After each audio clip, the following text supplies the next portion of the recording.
Hello everyone, welcome back to my channel. আজকে আমি আমার ডেইলি ব্লগ চ্যানেলে একটু অন্যরকম ভিডিও তোমাদের সাথে শেয়ার করতে চলেছি। সেটা হলো ডিআইওয়াই ঘি তৈরি।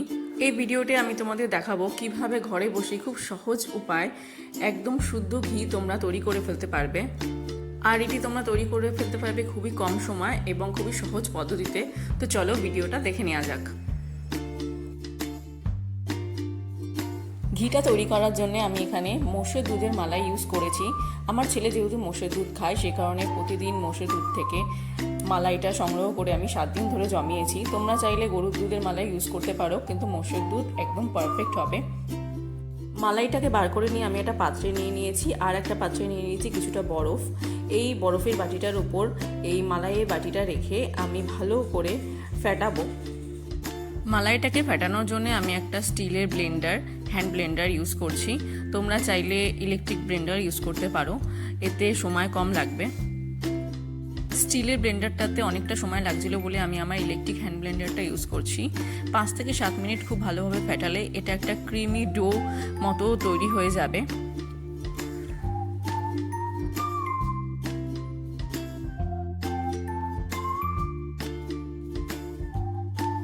তো এই দেখো 5-7 মিনিট খুব ভালোভাবে হ্যান্ড ব্লেন্ডারের মাধ্যমে মালাইটাকে ফেটানোর পর কি সুন্দর একটা ক্রিমি টেক্সচার তৈরি হয়ে গেছে। এবার বরফ জল থেকে খানিকটা জল দিয়ে এই ক্রিমি ডোটাকে আমি খুব সুন্দরভাবে একটু ধুয়ে নেব। ধুয়ে জলটা আমি ফেলে দেব, যাতে করে এই ডোতে যদি কোনো রকম ময়লা থেকে থাকে তা ভালোভাবে ওয়াশ হয়ে যায়।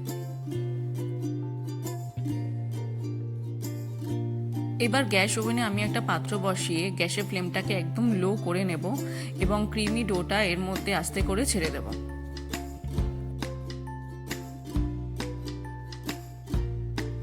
এবার একটা চামচের মাধ্যমে আমি মালাইটাকে বেশ কিছুক্ষণ ধরে নাড়াচাড়া করতে থাকবো, যাতে মালাইটি পাত্রর তলায় ধরে না যায়। 2-3 মিনিট পর আস্তে আস্তে মালাইটা গলে এরকম লিকুইড ফর্মে চলে আসবে। মালাইটা ফেটানোর জন্য আমি যে ব্লেন্ডারটা ইউজ করেছিলাম সেটিকে আমি এই বাটির মধ্যে রেখে দেবো, যাতে এর গায়ে যে মালাইগুলো লেগে আছে সেগুলি গলে বাটির মধ্যে চলে যায় আর ব্লেন্ডারটা ধুতে আমার খুব সহজ হয়। দেখো কি সুন্দর মালাইগুলো গলে বাটির মধ্যে চলে গেছে আর ব্লেন্ডারটাও কতটা সাফ হয়ে গেছে।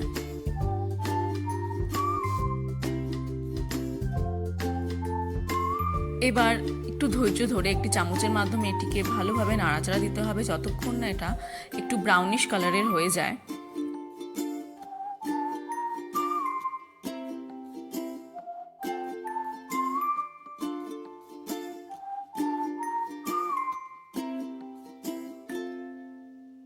দেখো 6 থেকে 8 মিনিট ধরে নাড়াচাড়া করার পর এটা আস্তে আস্তে কালার চেঞ্জ করে ব্রাউনিশ কালারে হয়ে গিয়েছে। এইগুলি আসলে ছেনা, এই ছেনাটাই ব্রাউনিশ কালারের হয়ে আসবে ধীরে ধীরে, আর এর থেকে তেলটা মানে ঘিটা আলাদা হয়ে যাবে। দেখো আশা করি তোমরা এনাকে চিনতেই পারছো।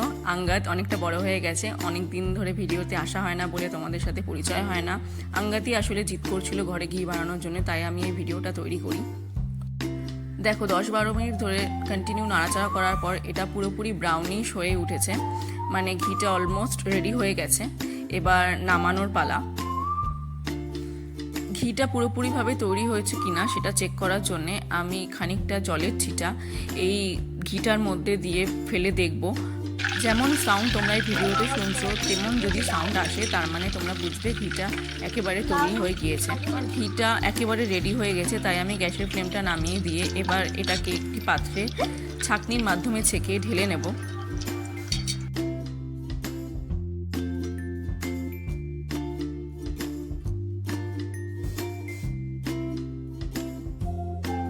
দেখো অবশেষে তৈরি হয়ে গেছে ঘরোয়া পদ্ধতিতে খুবই সহজভাবে একদম পিওর ঘি।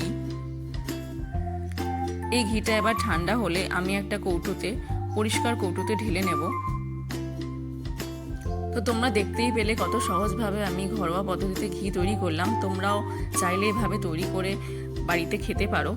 সো যদি ভিডিওটা তোমাদের ভালো লেগে থাকে তো অবশ্যই এটা লাইক করো আর আমার চ্যানেলটা সাবস্ক্রাইব করতে ভুলো না। তো আমি খুব তাড়াতাড়ি আরও অন্য ভিডিও নিয়ে আসবো, আমার ডেইলি ব্লগ নিয়ে আমি আসার চেষ্টা করছি। সো সবাই ভালো থেকো, বাই বাই।